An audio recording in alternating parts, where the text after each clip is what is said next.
Historically a place consisting mainly of farmland and minimal shops, the town of Ellettsville has big plans to revive the community northwest of Bloomington and bring in more businesses through the Envision Ellettsville plan.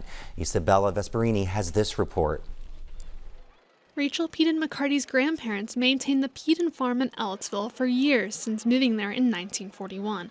They lived on Maple Grove Road, when only 7 houses were built on a rocky, unpaved road at the time. Things were smaller then, so your neighbors, even if there was some distance between, you were still neighbors. Now, many more apartments are being built. The population has increased about 4.3% in the last decade and approximately 31.5% since 2000. That's a much faster rate than Bloomington's 4.4% population increase since 2000. We got our first fast food there. It was a 2-window, go both directions drive-through. We had a wallpaper store. We had a carpet store. So it was a one-stop shop to get anything that you needed for your home. With more growth expected, the Envision Ellettsville Vision Plan was proposed in 2021. It establishes a comprehensive vision for the future to further develop and grow the town.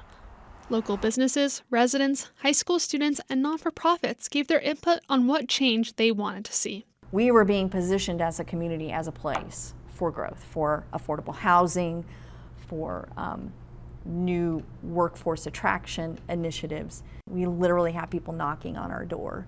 People wanted to build housing developments. They wanted to bring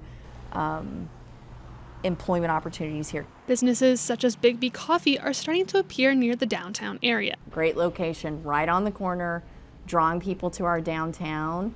That's exactly what we want. There will also be a new development on 115 acres next to Edgewood High School. And the concept of new urbanism is everything you need. You walk out your front door, you can walk to a restaurant, you can walk to a grocery, you can walk to shopping, you can walk to whatever you want to. But it's also got room for cars, you still have garage, you still have on-street parking. This development will provide a more stabilized commercial center for Ellettsville while also being only 15 minutes to downtown Bloomington. He hopes to build a hotel, assisted living centers, coffee shops, retail stores, and more. Residents also want more dining and nightlife options and more childcare and medical services. We want to just run down the road and grab something for dinner without having to drive into Bloomington. Lewis has lived in Ellettsville since 1990 and runs her own hair salon from home. She likes Ellettsville because housing is more affordable than it is in Bloomington. She also appreciates the strong sense of community. We like our small town. We really do. It's quaint. Everybody knows each other, and that's the fun of it. Curtis says it's been challenging for the town to get funding and adequate resources to fully implement the plan. It's a challenge to be Ellettsville in the county.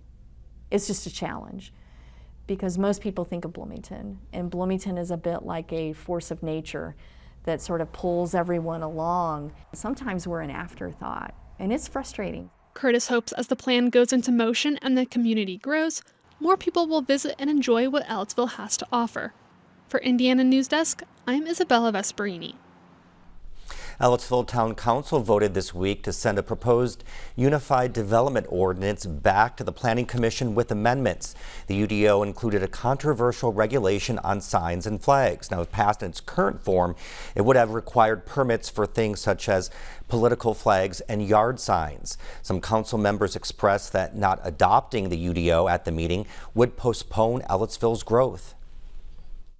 I do not understand how a 5-week delay will hinder growth. I really don't. We have to stick the landing on this. Members of the public shared their opinion, saying the restriction on signs and flags inhibited freedom of speech and expression. A vote on an amended UDO will take place at the next town council meeting on August 26th.